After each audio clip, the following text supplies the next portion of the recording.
다음은 저희 아주대학교 김준영 건축학과 교수님 오셨습니다. 저희 김준영 교수님께서는 리모델링에서 기술적으로 많이 관여를 하고 계세요. 리모델링은 기존 골조를 좀 정치를 하고 가야 되는 사업 특성상 우리나라의 대부분의 아파트가 이제 벽식 아파트잖아요. 평면을 변경하게 되면은 기존의 이제 내력벽을 철거를 해야 되고 하는데 그런 부분들이 이제 설계사에서는 많이 반영이 안 된 상태에서 리모델링이 사업 추진되고 그게 나중에 구조 해석을 하게 되면은 또 문제가 돼서 다시 재설계하게 되고 그게 다 사업 기간이 늘어나고 사업비가 증가하게 되는 중요한 요인으로 발생하고 있습니다. 그런 기술들을 많이 다루시고 개발하고 계시는데 앞으로 센터 센시빌이 사업을 추진하시는 데 있어서 기술적으로 저희가 어떤 부분을 좀 검토해 드리게 해주시면 감사하겠습니다. 예, 방금 소개받은 아주대 건축과 김진희 교수입니다. 제 그 소개를 짧게 좀 드리면은 제가 2016년에 아주대에 오게 되었고요. 2017년 후반부터 리모델링 연구를 아주대에서 진행했던 노후 공동주택 리모델링 연구단에서 8년 정도 연구를 하고 그 이후에 개인적으로 국가 연구뿐만 아니라 업체, 용역 등을 통해 가지고 연구를 계속 수행하고 있습니다.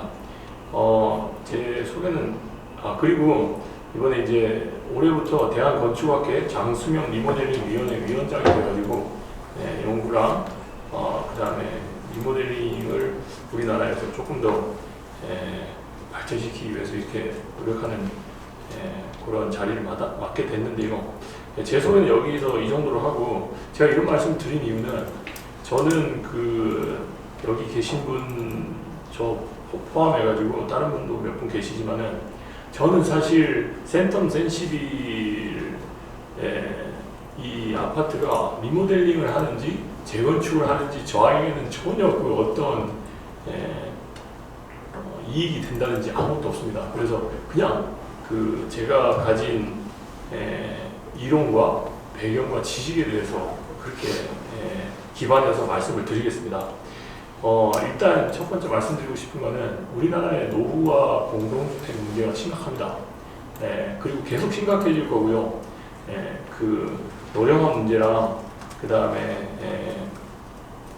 여러 가지가 겹쳐가지고 점점 심각해지는데 요게 이제 현재 정부의 기조는 이 앞전 정부와는 조금 다르게 리모델링에 약간 부정적입니다.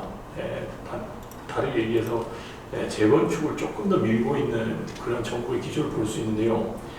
근데 또 여러 가지 이제 정책적인 제안을 많이 해놓고는 있는데 또 그게 실현 잘 안 되고 있다는 거죠. 그래가지고 지금 리모델링 하려고 했던 단지들도 약간 고민을 하고 계시는 것 같고 재건축을 생각 안 했던 단지마저 고민하게 만드는데요. 근데 오히려 그게 더 제가 봤을 때는 우리나라 노후와 공동주택 문제를 해결하려고 하는 움직임이 아니고 어떻게 보면 포퓰리즘에 기반해가지고 문제를 해결하려는 문제보다 뭔가 정치적인 뭔가로 활용하려고 한다는 그런 생각이 자꾸 드는 요즘에 더 자꾸 들고 있습니다. 그래서 저는 아까 전에 말씀드린 바와 같이 저는 비영리 기관에서 일하고 있는 그냥 한 명의 연구자로서 이런 문제를 직시하고 이런 문제를 빨리 해결하기 위해 가지고 정책적으로나 저 같은 사람이 연구하는 사람이든지 아무튼 이런 문제를 빨리 해결하는데 초점을 맞추고 있고요. 사실 아파트를 새로 짓는데 굉장한 자원이 낭비됩니다. 근데 조금 몇 년 지났다고 이거를 다 무너뜨리고 새로 짓고 다 무너뜨리고 새로 짓고 계속 이렇게 하면은 그게 지금 전 세계적인 트렌드에 반하는 그런 겁니다. 재건축.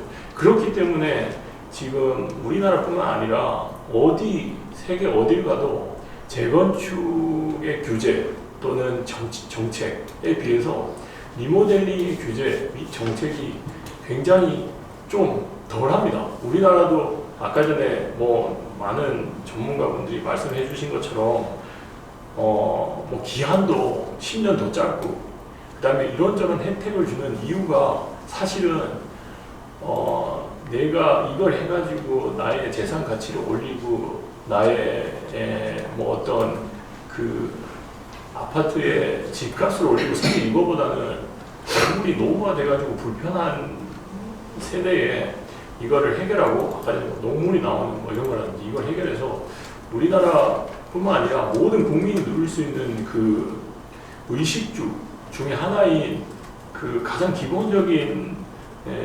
그 응당 누려야 되는 가치를 좀 더 좋은 환경에서 주거 환경을 좀 좋게 만들자는 취지로 이해해 주셔야 될 것 같고요.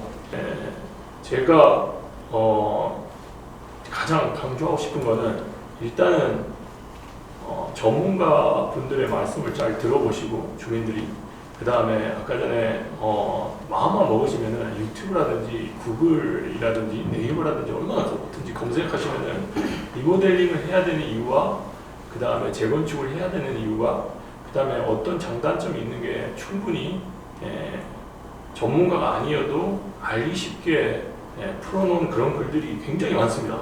요즘에는. 그리고 어떤 단지를 설명회를 가보면은 저희가 가진 기술로 이렇게 검토해보면은 재건축이 잘 되는 단지가 있습니다. 그럼 재건축하면 됩니다. 재건축이 안 되고 리모델링이 더 나오면은 리모델링 하면 됩니다. 근데 어떤 단지는 재건축도 안 되고 리모델링 사업성마저 없는 단지도 있습니다. 그런 단지는 정말 답이 안 나오는 단지인데요. 지금 적어도 센텀 센시빌은 둘 중에 하나는 할 수 있고 뭐 기다리시면 당연히 재건축도 할 수 있죠. 그건 이제 주민들이 이제 서로 논의를 해가지고 정말 아까 전에 김정근 부사장님 하신 말씀 들으니까 한 6년 정도를 기다리면 할 수 있다. 재건축 기다려서 하면 됩니다. 근데 이제 아까 또 다른 말은 뭐 십수를 해가지고도 서울에 못 간다. 근데 그 정도의 리스크를 안고 기다린다. 그러면은 비난할 대상은 아닌 거죠. 자기가 그렇게 하겠다고 하면은 그렇게 하면 됩니다. 근데 서로 이제 어떤 그 이론이라든지 어떤 지식이라든지 아니면 어떤 데이터라든지 어떤 그런 이제 알려진 정보나 데이터에 입각해서 나는 어떻게 하겠다 또는 나는 이거에 반대한다 나는 찬성한다 이렇게 좀 하셨으면 좋겠습니다. 그래서 제가 말씀드리고 싶은 걸 약간 두서없이 말씀드렸는데요. 저는 이제 제가 말씀드리고 싶은 거를 정리하면은 첫 번째는 노후화 공동주택 노후화 문제는 이 집값만 놓고 생각할 문제는 아니고 사실 주민들이 불편하신 문제가 있거나 하면은 이거 빨리 개선하고 싶다 또는 뭐 좀 있어도 괜찮다 이렇게 해서 전문가 분들의 말을 잘 들어보시고 재건축 하실지 아니면은 리모델링 하실지 이렇게 결정하시면 될 것 같고요.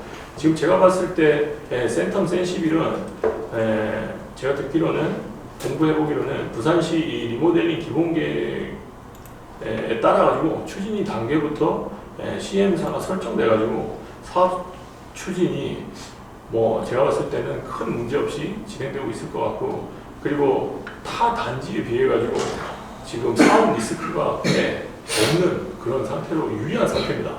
근데 그럼에도 불구하고 10년을 기다리겠다고 하면은 사실 그거 가지고 우리가 비난할 대상은 아니라는 거죠.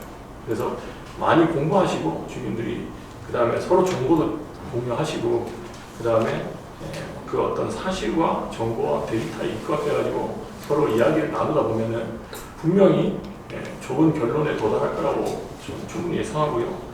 그리고 이 센텀 센시빌이 좋은 그 어떤 결과를 내서 좋은 방향으로 노후 문제가 해결됐으면은 저는 그런 바람입니다. 감사합니다.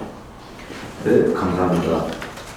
기술적으로 많이 연구를 해주시는 김인영 교수님께서 하신 말씀 중에 포인트는 그런 것 같습니다.